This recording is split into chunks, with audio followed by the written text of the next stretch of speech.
Hello दोस्तों, कैसे हैं आप? उम्मीद करता हूँ अच्छे होंगे। और आज की वीडियो में हम लेफ़्ट बैंक के नज़ारे देखने वाले हैं। नगर के पास का व्यू हम अभी देख रहे हैं। जैसे ही आप नगर पहुँचेंगे तो वहाँ भी मैं आपको बताऊंगा कि किस तरह का व्यू रहता है। लेकिन ये नगर के आसपास का इलाका है और नगर से थोड़ी पीछे का इलाका भी दिखाऊंगा, नगर से थोड़ी आगे का इलाका भी दिखाऊंगा। तो इस तरह का कुछ मौसम रहता है सर्दियों में हमारे मनाली में। बहुत ही खूबसूरत मौसम और बहुत ही बढ़िया एनवायरनमेंट। आप आसमान के नीले रंग से ही अंदाज़ा लगा सकते हैं कि एनवायरनमेंट कितना क्लीन है, कितना प्योरीफाइड जो है वो एनवायरनमेंट है, और कितनी बढ़िया जो है मनाली की हवा है। आप आएंगे तरोताज़ा जो है आपका शरीर हो जाएगा। तो ये नगर के पास जो है व्यू ऐसे रहता है। माउंटेन रेंजेस आप देख रहे होंगे, दोनों तरफ रेंजेस रहती हैं। लेकिन मनाली और कुल्लू की एक खासियत है, जो रेंजेस हैं उनके बीच में काफ़ी गैप है। यही अगर आप मणिकर्ण की तरफ जाएंगे तो वहाँ पे कंजस्टेड हो जाता है काफ़ी।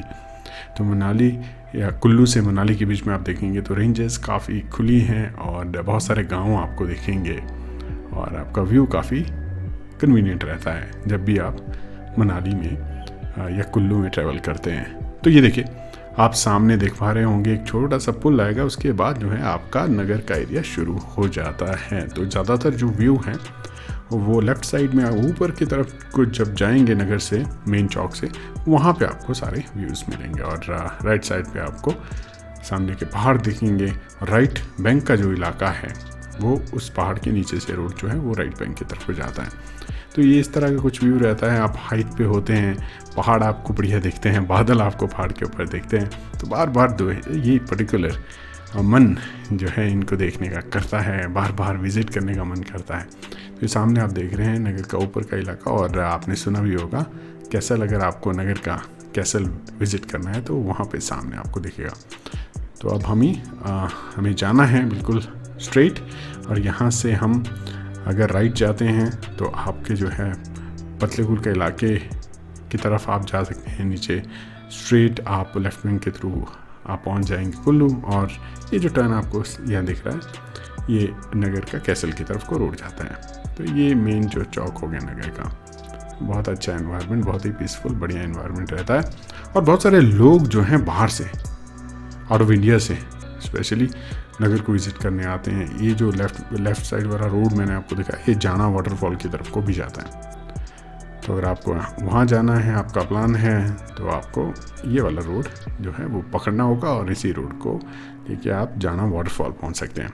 तो ये कितना सुंदर, कितना बढ़िया जो है इलाका है। आपको गाँव के बीच में देवदार के वृक्ष देखते हैं, सुंदर वृक्ष देखते हैं, और होल्डिंग आपको इस तरह से दिख जाएंगी। पूरी इन्फॉर्मेशन आपकी दी होगी। और इस तरह से जो कुल्लू की तरफ का रास्ता जो है हम अभी तय कर रहे हैं। तो जब भी मैं जाता हूँ इस पर्टिकुलर एरिया का, इस पर्टिकुलर जो रास्ते का वीडियो ज़रूर बनाता हूँ, शेयर करता हूँ, क्योंकि यहाँ मुझे बहुत अच्छा लगता है ट्रैवल करना इस एरिया में, ख़ास कर लेफ्ट बैंक एरिया में, जो कि कुल्लू तक का है।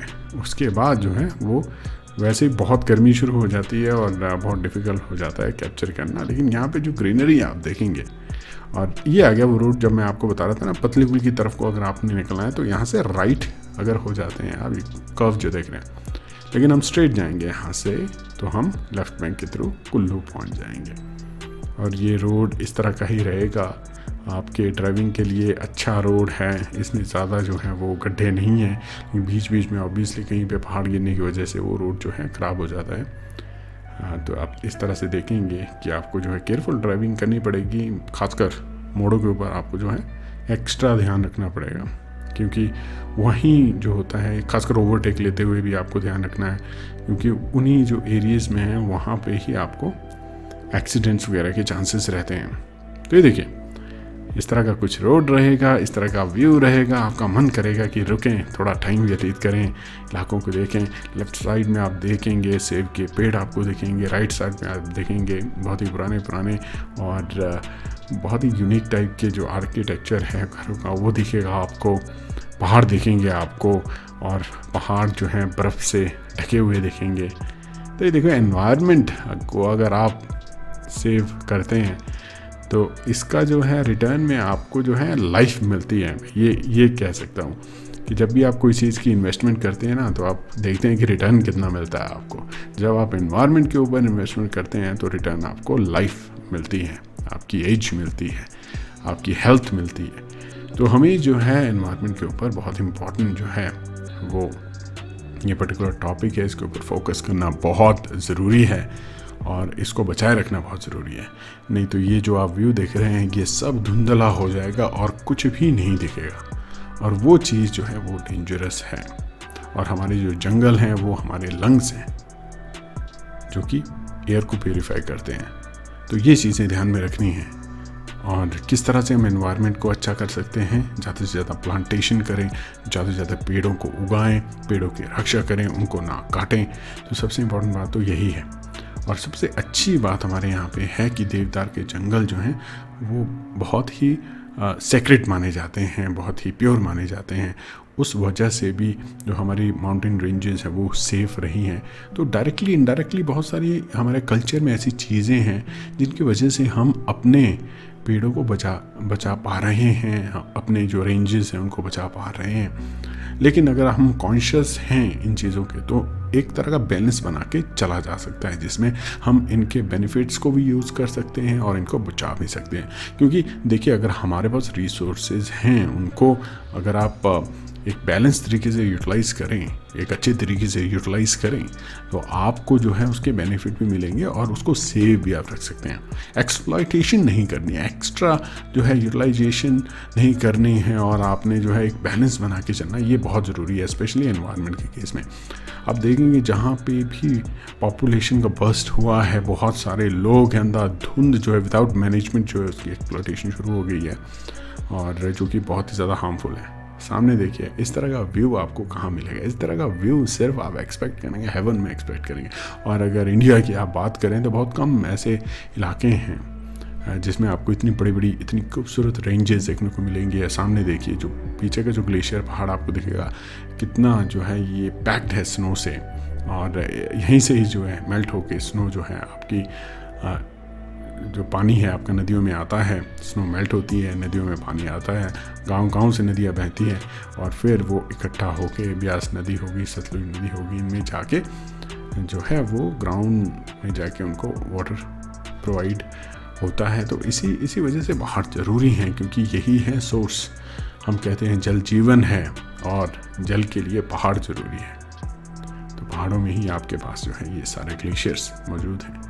तो अगर ग्लोबल वार्मिंग होगी तो ये सारी चीज़ें अफेक्ट होगी। एनीवेज, तो आप अब देख रहे हैं कि हम लोग जो है नगर से आगे निकल चुके हैं और हमारा सफ़र चल रहा है। इस तरह का कुछ रोड रहता है, अच्छा रोड रहता है, और मैनेज करने की अच्छी कोशिश की गई है। एक और बात है कि यहाँ पे पहले से ही जो घरों की कंस्ट्रक्शन है वो कब रोड के काफ़ी नज़दीक हमेशा से ही रही है। तो इसी तरह का वो जो है इलाका रहता है। अभी क्या हो रहा है कि जो रोड्स हैं कहीं और से निकाले जा रहे हैं, जो कि एक अच्छी बात है, क्योंकि अगर घरों को उठाना पड़ जाता है इतना ज़्यादा, तो ना तो वो सरकारों के लिए पॉसिबल है, फिजिबल है, और वो डिस्टर्बेंस इतनी क्रिएट करेगा, जो लोग हैं जो रह रहे हैं उनके लिए भी मुश्किल हो जाएगी। तो जो गवर्नमेंट ने ये एक स्कीम आप कह सकते हैं निकाली है कि अलग से ही आप एक ट्रैक देखिए जहाँ पे घर कम है, ये भी अच्छा है। और वहाँ पे भी लोगों ने फिर उस रोड के साथ बनाने शुरू कर दिए हैं। तो ये कल्चर है एक तरह का, जहाँ भी रोड होगा उसके नज़दीक जो है लोग घर बनाएंगे, ऑब्वियसली, क्योंकि पहाड़ों में बहुत मुश्किल है, प्लेन थोड़ी है कि कोई भी जो है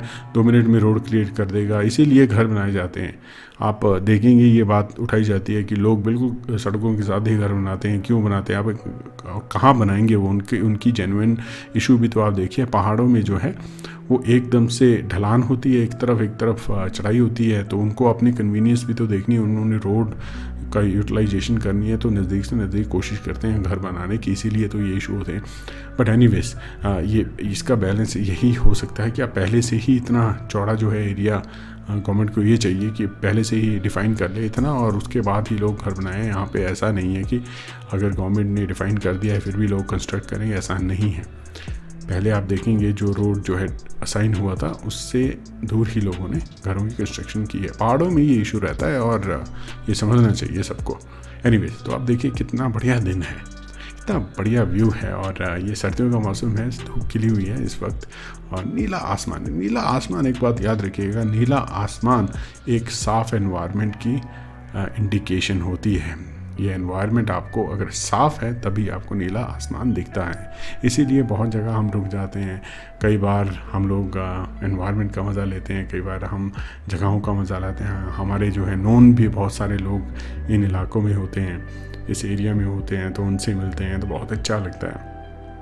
इसीलिए भी मुझे ट्रैवल करना पसंद है, क्योंकि आप नई नई जगहें देखते हैं, चेंजेस महसूस करते हैं, आपको लगता है कि देखिए कितना चेंज हुआ है, आप उसको ऑब्ज़र्व करते हैं। ऐसा नहीं होता है कि आप अनटच्ड हैं बिल्कुल, तो इस सारी चीज़ों को ऑब्ज़र्व करते हैं। इसलिए मुझे ट्रैवलिंग करना अच्छा लगता है, ऑब्ज़र्व करना अच्छा लगता है, और इसीलिए मैं कैप्चर करने की भी कोशिश करता हूँ, ताकि जो मैं महसूस कर रहा हूँ, देख पा रहा हूँ, मैं अपने दोस्तों के साथ, जानकारों के साथ वो शेयर कर सकूँ, आपके साथ शेयर कर सकूँ, आपको अच्छा लगे, आपको भी मज़ा आए सारा ये व्यू देखने का कि किस तरह से देखिए चेंज हो रही हैं चीज़ें। आपको भी पता लगे कि अगर आप विज़िट करेंगे तो इस तरह का आपको देखने को मिलेगा, और इस तरह का जो है रोड होगा, इस तरह का एनवायरनमेंट होगा, इस तरह के लोग होंगे। तो अगर आपको इस तरह के जो स्टोरीज़ देखना या इस तरह की जानकारी लेना अच्छा लगता है तो इस चैनल में आप बन सकते हैं, बने रहिए, मैं कहता हूँ इस चैनल में, और देखते रहिए सारे वीडियोस, ताकि आपको एक इन्फॉर्मेशन मिले, आप अपडेट रहें। और अगर आपको ऐसे पहाड़ पसंद है तो आप मेरे साथ ट्रैवल कीजिए, देखिए आपको अलग अलग जगहों में लेके चलेंगे। तो आप यहाँ पे देखेंगे खासकर जो है, जो पहाड़ों के आसपास जो इस वक्त बादल दिख रहे हैं वो बहुत ही सुंदर लग रहे हैं, और उनकी जब छाया पहाड़ों के ऊपर गिरती है तो पहाड़ बहुत खूबसूरत लगते हैं। स्पेशली अगर सर्दियों में सनी डे, ऐसा सनी डे आपको मिले तो आपका जो है दिन अच्छा होता है, एकदम बढ़िया चलता है आपका दिन। तो ये देखिए इस तरह का रोड रहता है लेफ़्ट बैंक की तरफ, अगर आपको आने का मन है, ड्राइविंग की कन्वीनियंस आपने देखनी है तो राइट बैंक, बिकॉज उसी रोड पे हमेशा से फोकस होता है, उसी रोड पे सबसे ज़्यादा ट्रैफिक होता है, तो उस तरफ आप जाएं। देखिए सुबह के टाइम में आप देखेंगे धुंध भी जो है इन पहाड़ों से निकलती है, और कितना खूबसूरत जो एनवायरनमेंट कर देती है, क्रिएट करती है, तो बहुत ही अच्छा लगता है। तो अगर आपको राइट बैंक की तरफ जाना है तो आप राइट बैंक की तरफ जा सकते हैं। इस तरफ थोड़ा सा आपको रोड कंजेस्टेड रहेगा, लेकिन एक अलग एक्सपीरियंस आपका रहेगा, अलग एनवायरनमेंट आपको देखने को मिलेगा, अलग तरह का रोड आपको देखने को मिलेगा। अगर आप ड्राइविंग के शौकीन हैं तो मैं कहूँगा कि आपको थोड़ी सी ऑफ रोडिंग भी इस तरफ मिल सकती है, जिसका तो मैं बेसिकली फ़ैन हूँ ही। मुझे बिल्कुल अच्छा नहीं लगता कि अगर रोड जो है बिल्कुल स्ट्रेट हो और आप कुछ भी नहीं कर रहे हैं, आपकी कोई इनपुट नहीं है, और वो डेंजरस भी होता है। कई बारी आप जो है उसमें आप अपना ध्यान खो देते हैं, लेकिन ऐसे रोड में आपको हमेशा अलर्ट रहना होता है, और ड्राइविंग में आपको एक्सपीरियंस एक अच्छा लगता है, मज़ा आता है। तो इस रोड में आपको इस तरह का एक्सपीरियंस रहेगा। बहुत सारे लोग हम देखते हैं कि जो टूरिस्ट आते हैं वो बाइक हायर करते हैं और इस रोड पे जाते हैं, पूरा जो है चक्कर लगाते हैं, मणिकर्ण की तरफ भी जाते हैं। वो रोड भी बहुत सुंदर है, वो कंजेस्टेड है, डेंजरस लगता है वो रोड भी कहीं कहीं जगह पे, क्योंकि जैसे कि मैं बता चुका हूँ वैली थोड़ी कंजेस्टेड है वो। तो देखिए दोस्तों, इस तरह से चलते चलते हम कुल्लू जो है पहुँच जाएंगे, लेकिन ये वीडियो जो है यहीं पे रोक दूँगा मैं, क्योंकि आई थिंक इसके बाद जो है फिर से वही सेम तरह का व्यू आता है, और यहाँ से आगे उतने जगहें भी नहीं है। तो उम्मीद करूँगा दोस्तों कि आपको वीडियो अच्छा लगा है। अगर लगा है तो क्यों ना चैनल में बना रहा जाए, तो दोस्तों आप ज़रूर चैनल में बने और सपोर्ट करें। Thank you and take care.